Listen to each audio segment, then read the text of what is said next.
मित्रों नमस्कार। जय मां Bharati. Long live Bollywood, long live Hindi cinema, long live Indian cinema.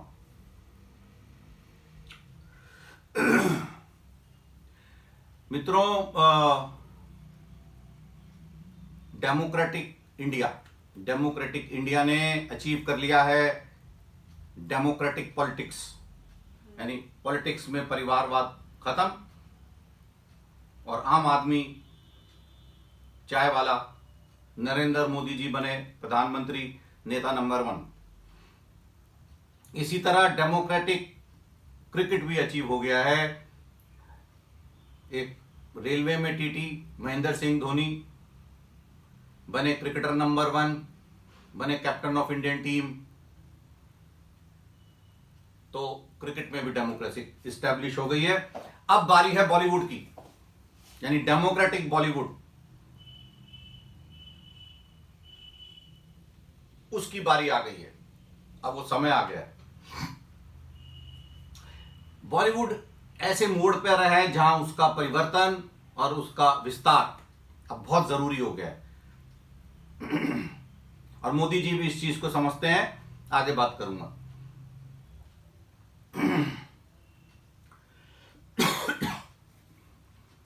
मित्रों, सीबीआई फॉर एसएसआर,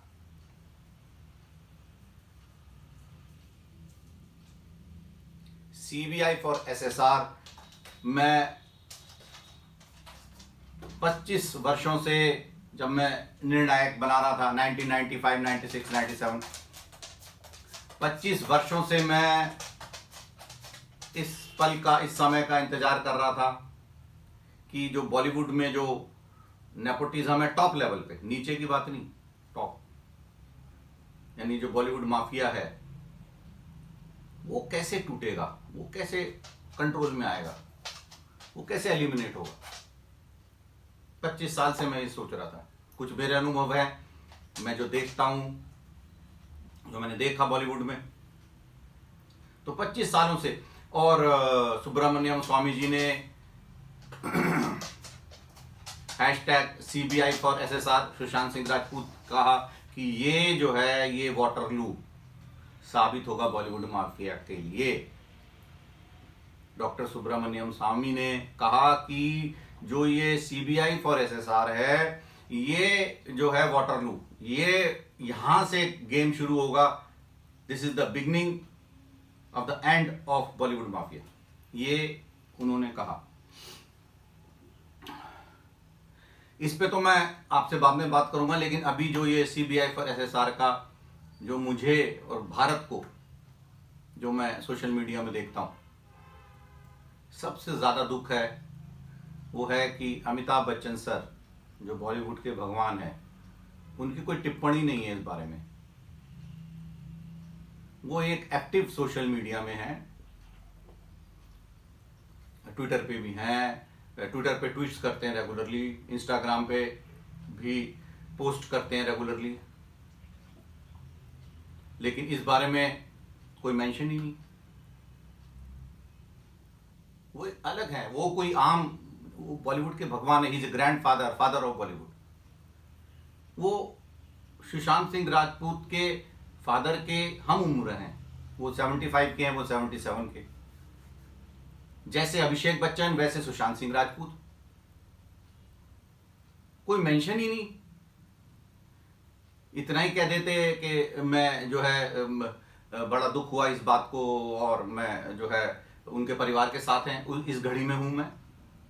वो तो रेगुलरली ट्वीट करते हैं, रेगुलरली पोस्ट करते हैं इंस्टाग्राम पे। पूरा देश, पूरा भारत उनको बॉलीवुड के भगवान की तरह मानता है। और वो इज नॉट ए नॉर्मल, वो सलमान खान, शाहरुख खान इस लेवल के नहीं है, वो अलग है। वो इन सबसे ऊपर है। Is the father, is the भगवान ऑफ बॉलीवुड। उनसे पूरा भारत उम्मीद करता है कि वो इस बारे में परिवार के साथ रहे। पूरा देश जब उनके साथ है, सुशांत सिंह राजपूत के परिवार के साथ है, तो अमिताभ बच्चन सर भी रहे। मुझे उनकी एक फिल्म थी सिलसिला, उसकी कुछ एग्जैक्टली तो नहीं, लेकिन मैं आपसे शेयर करना चाहूंगा, भारत से भी शेयर करना चाहूंगा। उसमें उनके बड़े भाई होते हैं शशि कपूर, और उनकी वाइफ होती हैं जया भादुड़ी, और इधर ये अमिताभ बच्चन रेखा जी से प्यार करते हैं, उनका आपस में प्रेम है, और किसी हादसे में शशि कपूर जी की डेथ हो जाती है, और अपनी सोशल ऑब्लिगेशन, फैमिली ऑब्लिगेशंस को पूरी करने के लिए वो जो है जया भादुड़ी जी से शादी कर लेते हैं, और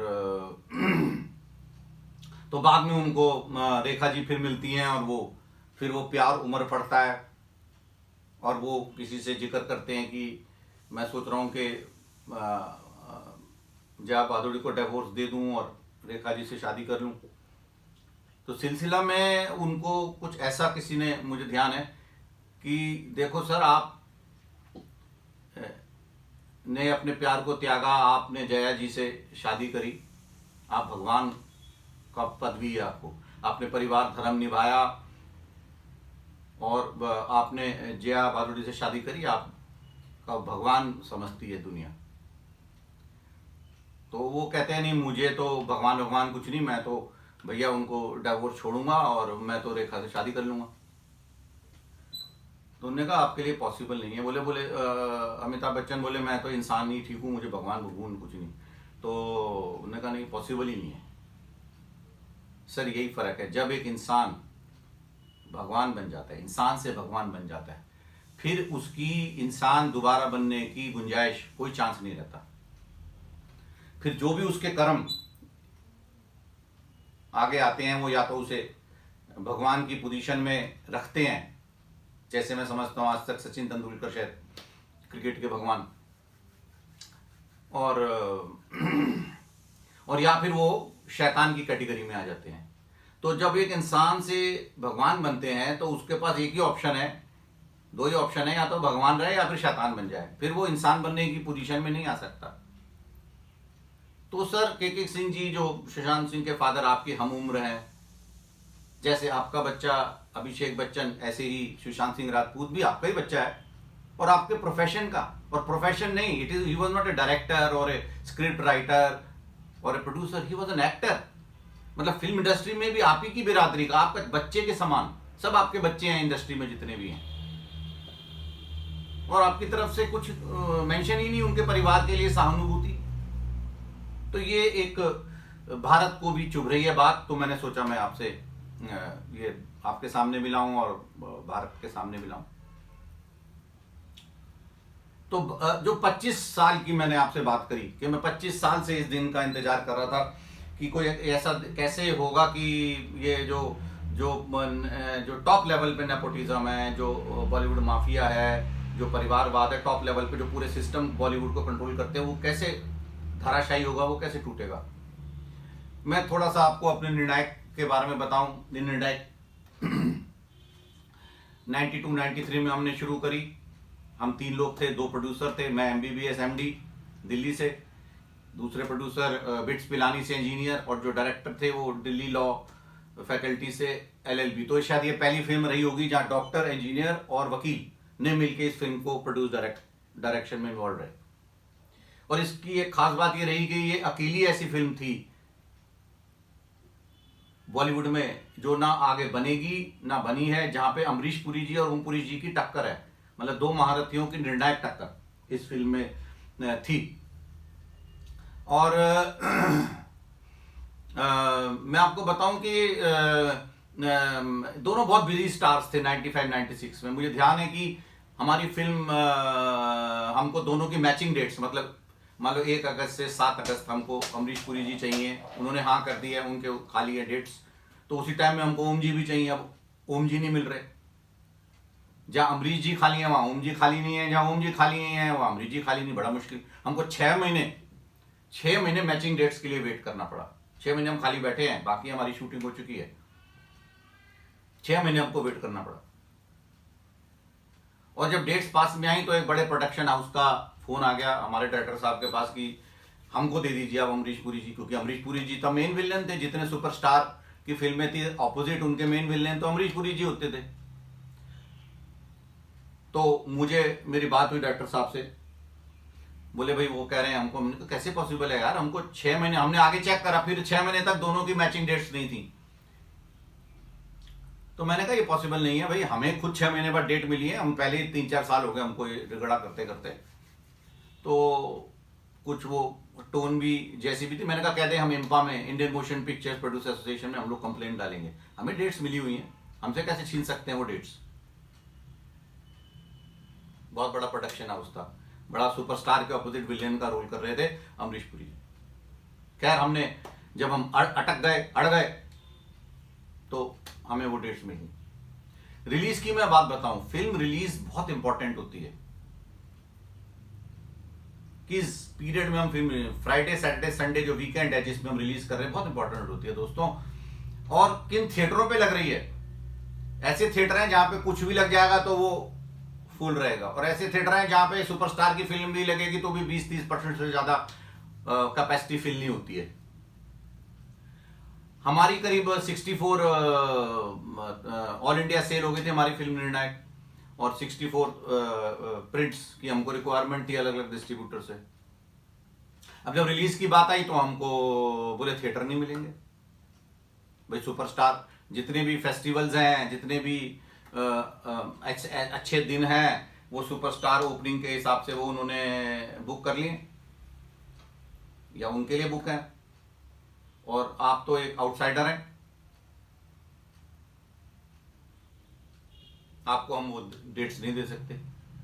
तो ऐसे में आपके पास एक ही ऑप्शन है कि जो रमजान का महीना होता है, वो रमजान के महीने में कोई सुपरस्टार अपनी फिल्म रिलीज नहीं करता, कैपेसिटी एकदम आधी हो जाती है थिएटर की। तो हमको रमजान का पीरियड दिया गया, हमने रमजान में अपनी फिल्म रिलीज करी, और उसके बावजूद निर्णायक एक एवरेज परफॉर्मर रही। हालांकि दिखाते हैं कि फ्लॉप है या डिजास्टर है, हमें पता है ना, अकाउंट्स तो हमारे पास है ना, हमें पता हमारी फिल्म ने क्या परफॉर्म करा। ठीक है, एक फ्लॉप बोलते हैं जब वो जितनी में बनी हो उससे 50% से कम कलेक्शन हो। हमारी 80% के करीब कलेक्शन थी, 20-25% बॉक्स ऑफिस में हमको नुकसान था, लेकिन हमने म्यूजिक राइट्स हैं हमारे, उस वक्त सैटेलाइट राइट्स होते थे, वीडियो राइट्स होते थे, हमने रिकवर करा। बॉक्स ऑफिस में उसको बोला कि वे फ्लॉप है, भाई हमको आप दे दो ना। ईद, ये सुपरस्टार ईद पे रिलीज करते हैं,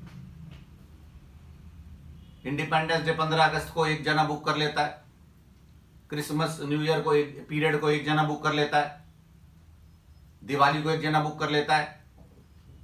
आप सुपरस्टार हैं, आपको क्या फर्क पड़ता है, आप रमजान के जो 4 वीकेंड है आप ले लीजिए, आपको तो तब भी 20 करोड़ 3 दिन में, और Friday Saturday Sunday extended weekend में और 50 करोड़ मिल जाएंगे। आपको क्या चाहिए ऐसे। और जो आउटसाइडर फिल्म मेकर्स हैं उनको दीजिए आप दिवाली और न्यू ईयर क्रिसमस का पीरियड और ईद का पीरियड, ओपनिंग वहां उनको दीजिए ओपनिंग वीक। आप तो सुपरस्टार हैं, आप तो जब मर्जी आप लोग आपको देखने आएंगे, चाहे आप रमजान में रिलीज करो तब भी देखने आएंगे। तो यही जो एक आउटसाइडर फिल्म मेकर है या आउटसाइडर जिनको हम एक्टर्स में बोलते हैं, जो परिवार के अंदर के नहीं है, उनको प्रॉब्लम्स फेस करनी पड़ती हैं।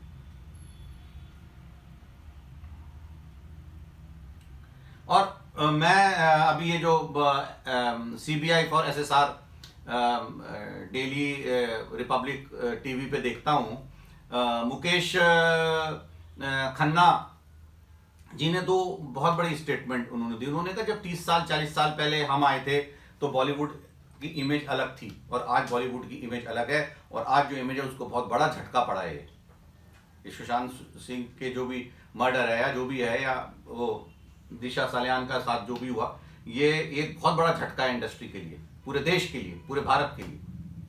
देखिए मैं आपको बताता हूं, मुकेश खन्ना जी का जो कहना बिल्कुल सही है। 25-30 साल पहले मुझे याद आता है, मेरे बच्चे DPS RK पुरम दिल्ली में थे, श्यामा चोना जी, डॉक्टर श्यामा चोना प्रिंसिपल थी, उन्होंने पेरेंट टीचर मीटिंग में अनाउंस करा कि हम एक यहाँ पर एक कोर्स शुरू करने जा रहे हैं, एक्टिंग का कोर्स, फिल्म प्रोडक्शन का कोर्स शुरू करने जा रहे हैं।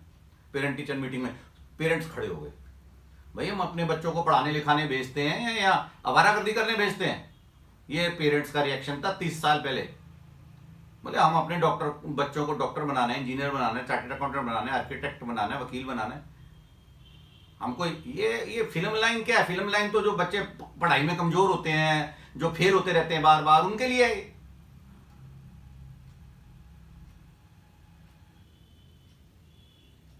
30 साल पहले ये एक बदनाम इंडस्ट्री थी।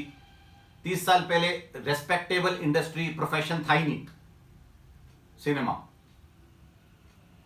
कोई नसीरुद्दीन शाह को मैं पढ़ रहा था, 2-3 बार वो बॉम्बे बॉलीवुड आया, माँ बाप पकड़ पकड़ के ले गए कि तू कुछ भी बन जा भाई, एक्टर मत बन, फिल्म लाइन में मत जा। ये बदनाम इंडस्ट्री थी, मतलब 25-30 साल पहले। और आज इसको एज ए प्रोफेशन को पूरी इज्जत है। आज सिनेमा प्रोफेशन, चाहे वो एक्टिंग है, चाहे वो डायरेक्शन है, चाहे वो प्रोडक्शन है, स्क्रीन प्ले राइटिंग, इसको इज्जत से देखा जाता है, at par to other professions है। 30 साल में इतना परिवर्तन आ गया प्रोफेशन में, सिनेमा में। लेकिन आज जो ये हादसा हुआ है CBI फॉर SSR, पेरेंट्स, पूरे भारत का परिवार क्या बोलेगा अपने बच्चों के? भैया वहां रेप हो जाता है, भैया वहां मर्डर हो जाते हैं। और मुकेश खन्ना जी ने कहा ये तो 30 साल से हो रहा है, ये तो अब because of the social media, because of Kangana Ranaut ji, because of Subramanian Swamy ji, because of Arnab Goswami ji, ये चीज अब उठ गई है और अब परिवर्तन निश्चित है बॉलीवुड में। ये मुकेश खन्ना जी का खुद का स्टेटमेंट है।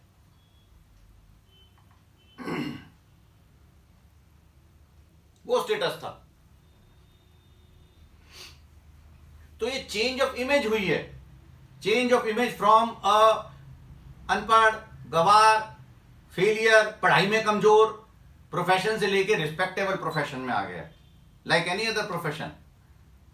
लेकिन यहां ये लोग सोचते तो गुंडागर्दी है, यहां तो रेप और मर्डर होते हैं। और ये फैक्ट भी है कि होते भी थे, क्योंकि कंट्रोल था कुछ लोगों का इंडस्ट्री पे, है, अब तक है, अब धीरे धीरे करके खत्म होगा।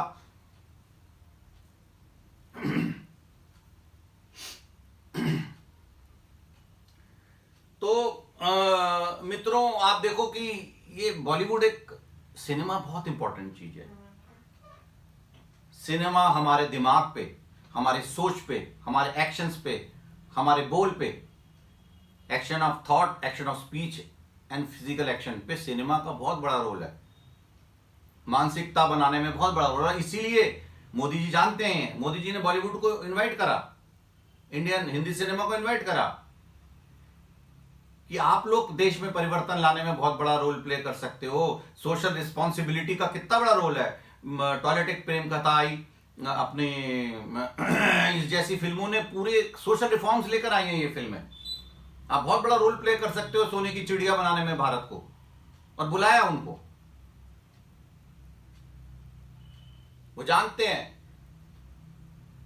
कि इस देश को की आइडेंटिटी स्टैब्लिश करने में, इस देश को पावरफुल बनाने में बॉलीवुड, हिंदी सिनेमा और इंडियन सिनेमा इन जनरल बहुत बड़ा रोल प्ले कर सकते हैं। इसलिए उनको बुलाया और बोला कि आप इस चीज पे ध्यान दें।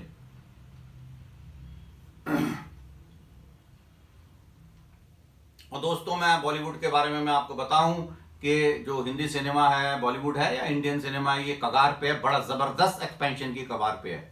और इसके दो मुख्य कारण हैं जो गेम चेंजर्स हैं, एक OTT प्लेटफॉर्म और एक टेक्नोलॉजी एडवांसमेंट्स। ये दो चीजें ऐसी हैं जो बॉलीवुड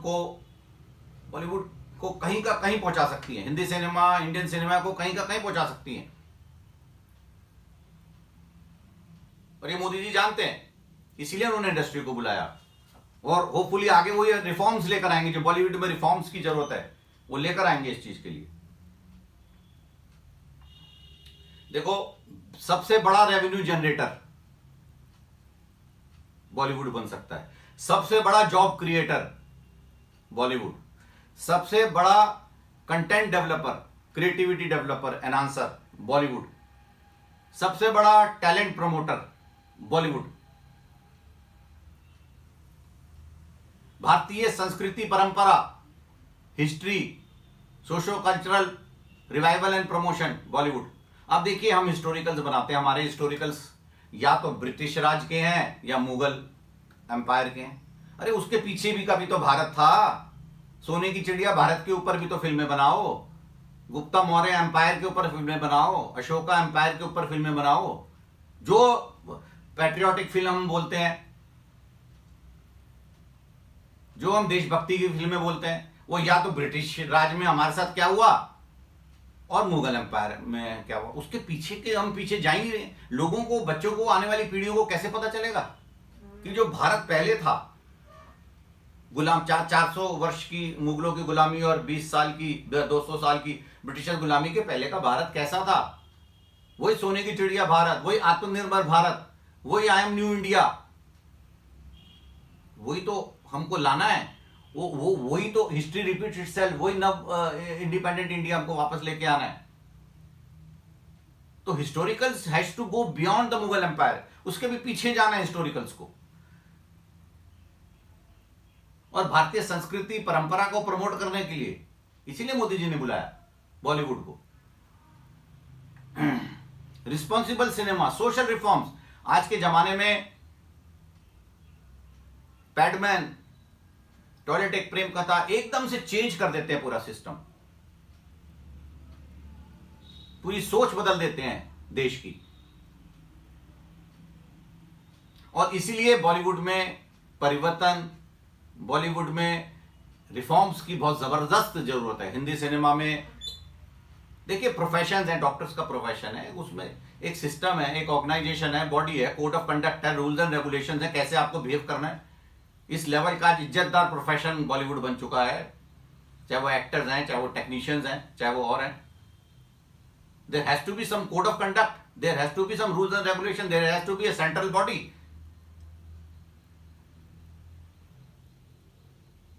और दोस्तों, ये चीज क्रिकेट में अप्लाई हुई। क्रिकेट पहले दिल्ली बॉम्बे के हाथ में था, लेकिन जब वो पूरी इंडिया में फैला, जब महेंद्र सिंह धोनी, जब जसप्रीत बुमराह, मोहम्मद शामी, सौरव गांगुली जैसे ऑल इंडिया के रिप्रेजेंटेशन आई, तो अपने आप क्रिकेट नंबर 1 टीम बन गई ना इंडिया। इसी तरह नंबर 1 फिल्म इंडस्ट्री भी पोटेंशियल रखती है बॉलीवुड बनने का। उसको खुलने की जरूरत है, उसके विस्तार की जरूरत है, उसके एक्सपेंशन की जरूरत है, उसके रेगुलेशन की जरूरत है। तो मैं अपने अनुभव के आधार पर और जो मैंने देखा, आपसे एक 20 पॉइंट एजेंडा, एक 20 स्टेप्स जो बॉलीवुड को डेमोक्रेटिक, सही मायने में ओपन, कि एक आम आदमी, एक किसान का बच्चा भी बॉलीवुड हीरो नंबर 1 बन सकता है। जैसे नेता नंबर 1 बना, जैसे क्रिकेटर नंबर 1 बना, नेता नंबर 1 मोदी जी बने, क्रिकेटर नंबर 1 महेंद्र सिंह धोनी जी बने, ऐसे ही एक आम आदमी का बच्चा भी बॉलीवुड हीरो नंबर 1 बन सकता है। बॉलीवुड को ये जो माफिया है, जो कंट्रोल करे बैठा है, जकड़े बैठा है, उससे रिलीज करने की जरूरत है। 20 पॉइंट प्रोग्राम में आपसे शेयर कर रहा हूं। देखिए, पहली चीज वही मॉडल आपने करना है जो आपने क्रिकेट में करा। क्या कि board of control for cricket in India की तरह BCCI, board of control for cinema in India बने। एक national cinema policy central level पे, चाहे वो IMB मिनिस्ट्री के अंदर board of control for cinema in India. अब ये बोर्ड ऑफ कंट्रोल, ये rules and regulations, code of conduct, जितने भी आपके फिल्म राइटर एसोसिएशन हैं, जितने भी आपके फिल्म प्रोड्यूसर एसोसिएशन हैं, फिल्म डिस्ट्रीब्यूटर एसोसिएशन है, फिल्म प्रोड्यूसर एसोसिएशन है, एक्टर एसोसिएशन है, डायरेक्टर एसोसिएशन है, सब इसके मेंबर, इसके छत्र छाया में umbrella figure, board of control for cinema in India. और इसकी डिवीजन बने हर स्टेट में, जैसे रणजी ट्रॉफी क्रिकेट हर स्टेट में बने, यानी बॉलीवुड हिमाचल प्रदेश, बॉलीवुड हरियाणा, बॉलीवुड जम्मू कश्मीर, बॉलीवुड तमिलनाडु, बॉलीवुड केरला, बॉलीवुड गुजरात, बॉलीवुड यूपी, बॉलीवुड मध्य प्रदेश। यूपी तो मुझे ध्यान है कि बड़ी अच्छी इनकी Uttar Pradesh film development council थी। मैंने एक स्क्रिप्ट राइटिंग कोर्स भी अटेंड करा था 2005 में। जया बच्चन जी इसकी शायद चेयरपर्सन थी, गोविंद निलानी जी ने और कृष्णा शाह ने स्क्रिप्ट राइटिंग के ऊपर करा था। क्या जबरदस्त प्रोग्राम था। 7 दिन के अंदर उन्होंने कैसे स्क्रीन प्ले लिखा जाता है, कैसे स्क्रिप्ट राइटिंग होती है, बहुत ही बढ़िया प्रोग्राम था, सीखने को मिला कैसे कहानियां लिखी जाती हैं, कैसे स्क्रीन प्ले फिल्म की लिखी जाती है। तो हर स्टेट का एक फिल्म डेवलपमेंट काउंसिल सेपरेट, और हर स्टेट में फिल्म सिटी। उस फिल्म डेवलपमेंट काउंसिल में, मतलब हिमाचल फिल्म डेवलपमेंट काउंसिल में आप धर्मशाला में एक फिल्म सिटी बनाए, या जो भी लोकेशन, इस तरह हर स्टेट में फिल्म सिटी बने। तो मैंने कहा कि पहला, create a board of control for cinema in India. दूसरा point, make state film development councils उसके अंडर बनाए जाएं, ठीक है। फिर उनके अंदर बनेंगी फिल्म सिटीज, हर स्टेट में फिल्म सिटी बने, ठीक है। ये खुलने की बॉलीवुड डिमांड, ये ओटीटी की वजह से कंटेंट की इतनी डिमांड आ गई है कि हमको बहुत मटेरियल चाहिए, और टैलेंट भरा पड़ा पूरे देश में, लेकिन उसको उभरने का मौका नहीं मिल रहा। फिर लोकल टैलेंट, अगर Himachal Pradesh film development council है और हिमाचल प्रदेश में फिल्म सिटी बनती है, तो लोकल टैलेंट निकल के आएगा, writers, directors, producers, action masters, dance director, सब निकल के आएंगे। वहां लोकल फिल्म सिटी में ट्रेनिंग भी हो और फिल्में भी बने, और दोनों तरह की फिल्में बने, एक स्टेट लैंग्वेज की फिल्म बने, एक हिंदी की फिल्म बने। हिमाचल फिल्म प्रदेश फिल्म डेवलपमेंट काउंसिल में हिमाचली फिल्में भी बने और हिंदी की फिल्में भी बने। तमिलनाडु फिल्म डेवलपमेंट काउंसिल में तमिल फिल्में भी बने और हिंदी की फिल्में भी बने, दोनों तरह की फिल्में। मार्केट है, बहुत मार्केट है। OTT platform, over the top live streaming जो प्लेटफॉर्म्स है, अमेजॉन है, नेटफ्लिक्स है, हॉटस्टार, डिज्नी है, जी5 है, भरे पड़े हैं। इतना कंटेंट और सबको चाहिए। आजकल के बच्चे तो शाम को 5 बजे 6 बजे आते हैं और टीवी खोल के ओटीटी में पिक्चर देखते हैं या वेब सीरीज देखते हैं। बहुत है कंटेंट की डिमांड। तो बॉलीवुड को भी एक्सपेंशन की जरूरत है, बॉलीवुड को भी फैलने की जरूरत है। तो दोनों तरह की फिल्में बने हर स्टेट फिल्म डेवलपमेंट काउंसिल में। और फिल्म कंपटीशन, जैसे क्रिकेट में, मतलब हिमाचल फिल्म डेवलपमेंट काउंसिल की जो बनी फिल्में हैं, और Haryana film development council, Tamil Nadu film development council, Kerala film, उनकी फिल्मों के कॉम्पिटिशन हो, फेस्टिवल्स हो, जहां सब अपने स्टेट्स जो है उनके यहाँ जो फिल्में बनी हैं वो दिखाएं। पॉइंट नंबर 9, ये जो थिएटर्स हैं आपके, उनमें स्टेट्स में कंपलसरी हो कि जो state film development council film है उसके लिए भी कुछ स्क्रीन्स आपको देने पड़ेंगे। संडे को 2 स्क्रीन दे दिया आपने, 2 टाइम दे दिए। तो जो स्टेट्स में फिल्में बनी हैं, लोकल लैंग्वेज की फिल्म और हिंदी की फिल्में, उनको प्रमोशन मिले, टैक्स फ्री स्टेटस मिले। हिमाचल प्रदेश सरकार जो है, जो हिमाचल फिल्म डेवलपमेंट काउंसिल की फिल्म है, उनको टैक्स फ्री स्टेटस दे। टैलेंट लाने के लिए हम रियलिटी शो करते हैं, डांसर नंबर 1 का रियलिटी शो करते हैं, सिंगर नंबर 1, हीरो नंबर 1 का रियलिटी शो करें, हीरोइन नंबर 1 का रियलिटी शो करें, और जो टॉप पे आए उनको मौका दें फिल्मों में आने का। Regulation of Bollywood, rules and regulations of Bollywood, बहुत इंपॉर्टेंट। कुछ कानून बने, कुछ सिस्टम बने, कोड ऑफ कंडक्ट बने फिल्म प्रोफेशनल्स के लिए, सिनेमा प्रोफेशनल्स के लिए कोड ऑफ कंडक्ट बने, रूल्स एंड रेगुलेशन बने। और पॉइंट नंबर 13, ट्रांसपेरेंसी आए बॉलीवुड में, अकाउंटेबिलिटी आए, एथिक्स डेवलप हो, करप्शन प्रैक्टिसेस को कंट्रोल करा जाए, मोनोपोलिस्टिक ट्रेड प्रैक्टिसेस को कुछ लोग कंट्रोल करे बैठे हैं, उसको डिमोलिश करा जाए। तो ये transparency, ethics, accountability Hindi cinema में लानी बहुत जरूरी है। पॉइंट नंबर 15, जो पहले भी था, प्रोड्यूसर्स का जो गिल्ड था, आजकल तो हीरो के लिए देखते नहीं ना, आजकल तो हीरो का बेटा, हीरो का बेटा, हीरो का बेटा, हीरो का बेटा, मतलब शाहरुख खान जी का बेटा तो हीरो ही बनेगा, वो सपोर्टिंग एक्टर नहीं बन सकता। सैफ अली खान जी का बच्चा जो है वो हीरो या हीरोइन नहीं बनेगा, वो सपोर्टिंग नहीं बन सकता। क्यों भाई?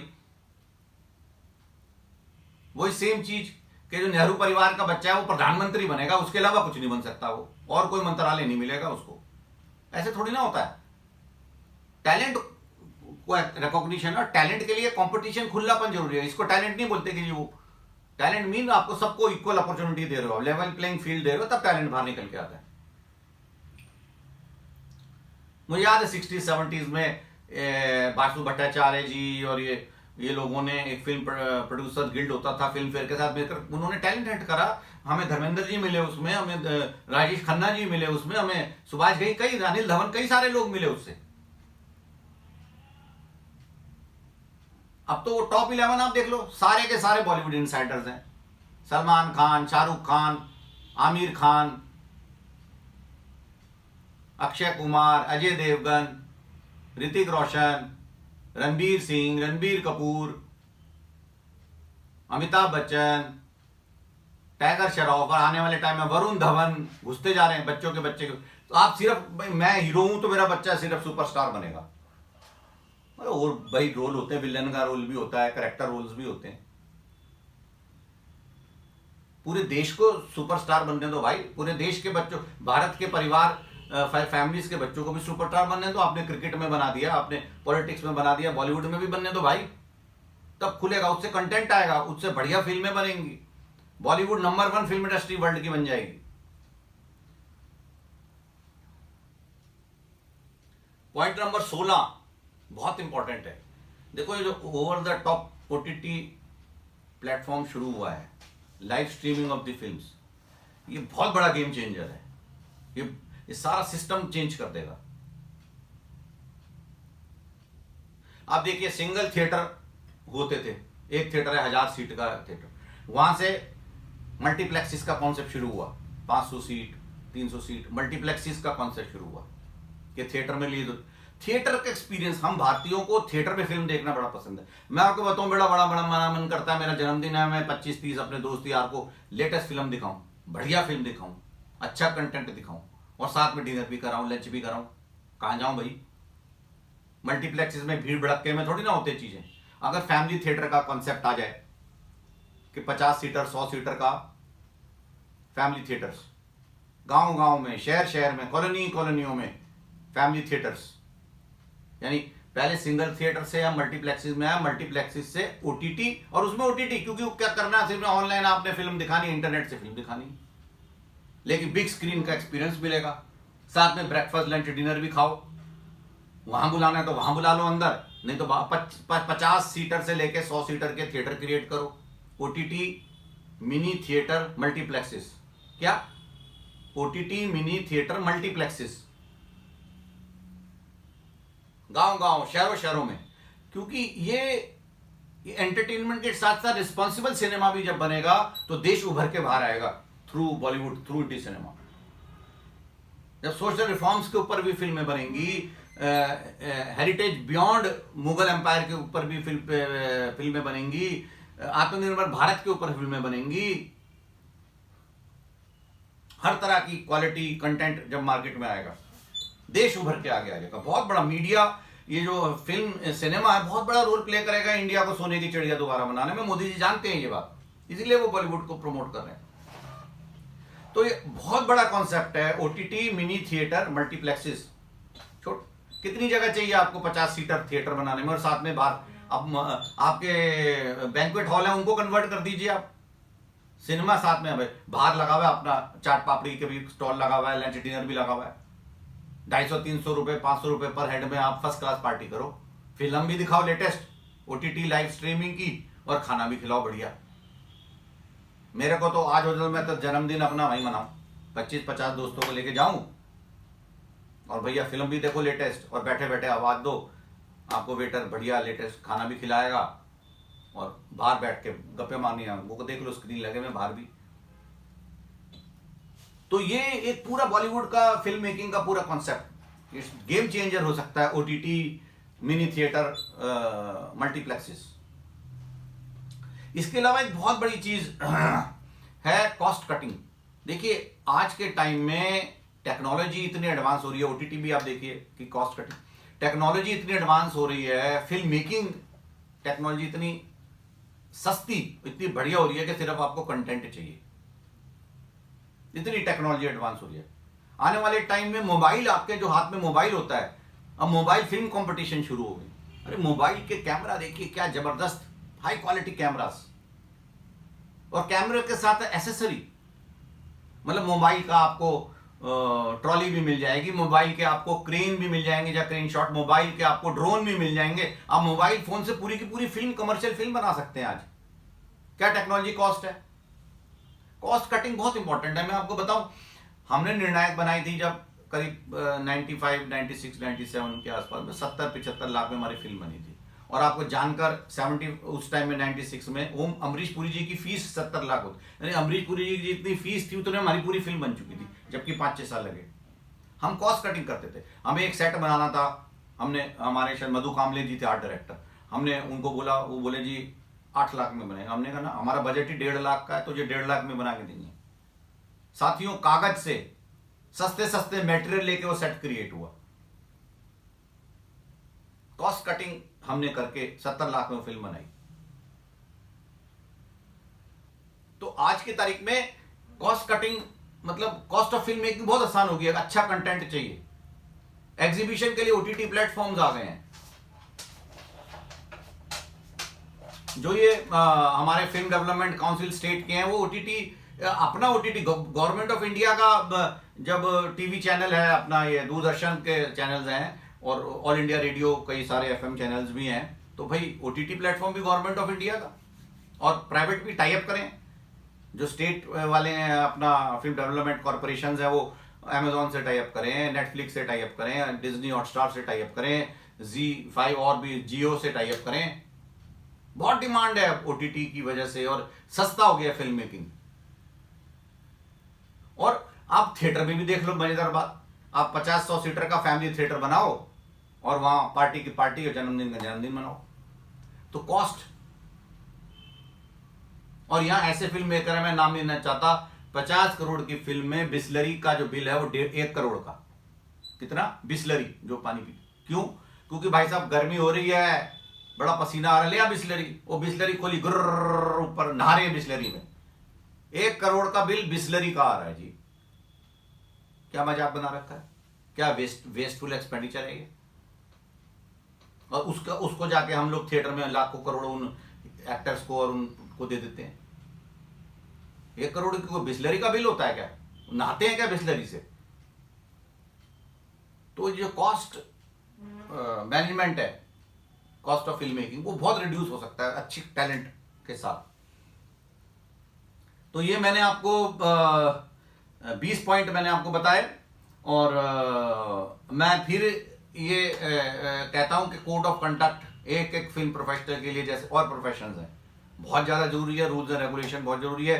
गवर्नमेंट ऑफ इंडिया को इस पर काम करना चाहिए। सेंट्रल लेवल पे बहुत ज़बरदस्त रेवेन्यू अर्नर, बहुत ज़बरदस्त जॉब क्रिएटर, बहुत ज़बरदस्त टैलेंट क्रिएटर, बहुत ज़बरदस्त क्रिएटिविटी, बहुत ज़बरदस्त यूनाइटिंग इंडिया, बहुत ज़बरदस्त इंडिया बिफोर मुगल एम्पायर, मतलब हिस्टोरिकल इंडिया,